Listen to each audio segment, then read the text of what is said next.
Alamin ang latest weather update ngayon dito sa Sir Aris Official Weather News Today.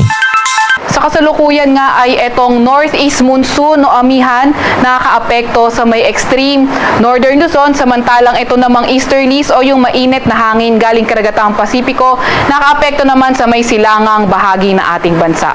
Itong northeast monsoon o amihan, nagdadala ito ng maulap na papawirin at mga pag-ulan sa may Batanes area, samantalang yung shear line naman, yung salubungan ng hangin galing northeast at yung mainit na hangin galing silangan, ito naman yung magdadala ng maulap na papawirin, mga kalat-kalat na pag-ulan at mga isolated na mga thunderstorms sa may Babuyan Islands.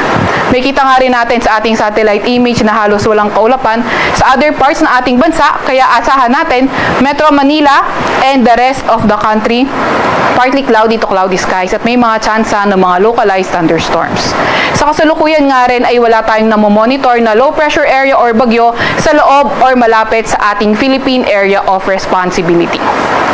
Para naman sa lagay ng ating panahon bukas, inaasahan pa nga rin natin yung amihan na magdala ng maulap na papawirin, mga kalat-kalat na mga pag-ulan sa may Batanes area.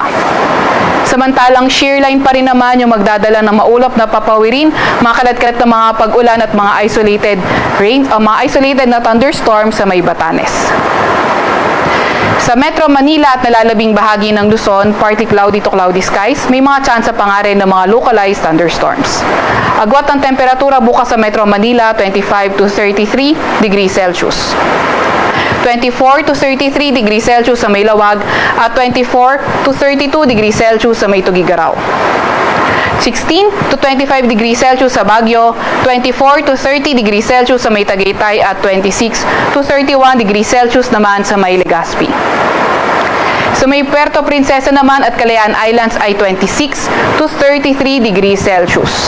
Para naman sa lagay ng panahon sa may Visayas at Mindanao area, patuloy pa nga rin ang fair weather conditions na may mga tsansa ng mga localized thunderstorms. Agwat ang temperatura sa Iloilo ay 26 to 32 degrees Celsius, 27 to 32 degrees Celsius sa may Cebu, at 26 to 33 degrees Celsius sa may Tacloban.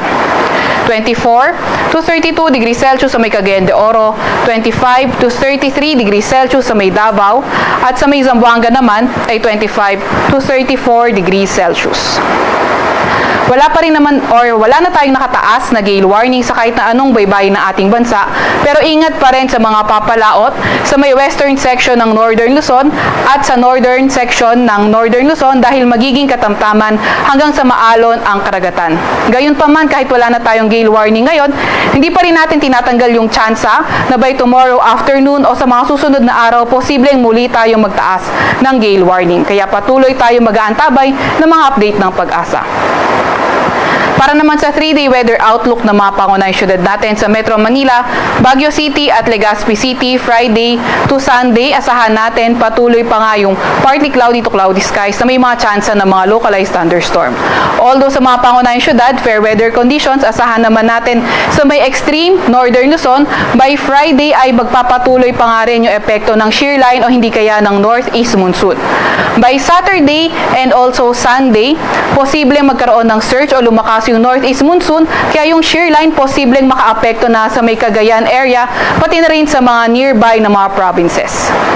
Also, hindi nga natin tinatanggal yung possibility ng by Saturday and Sunday, posibleng maging maulan sa may Palawan area.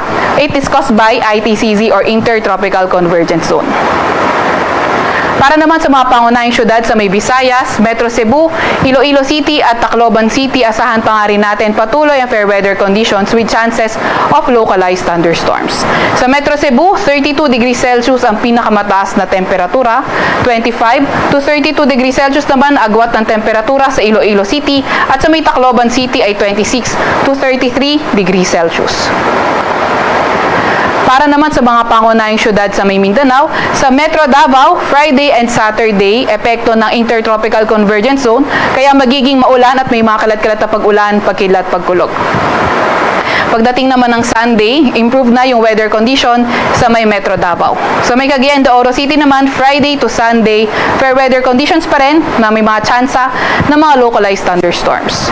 Sa Sa may Zamboanga City, by Friday, asahan naman natin na patuloy yung magandang panahon, pero pagdating ng Sabado at Linggo, yung ITCZ, Intertropical Convergence Zone, itong ITCZ, yung salubungan ng hangin from Northern at Southern Hemisphere, ito yung magdadala ng mga paulan, may mga kalat-kalat na pag-ulan, pagkidlat, pagkulog, sa may Zamboanga Saturday, Sunday, pati na rin sa may southern portion ng Mindanao.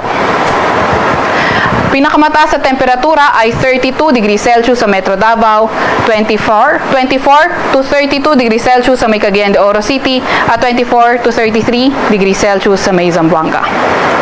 Sa Klakhang, Maynila, ang araw ay lulubog ng 5:24 ng hapon at sisikat bukas ng 5:59 ng umaga.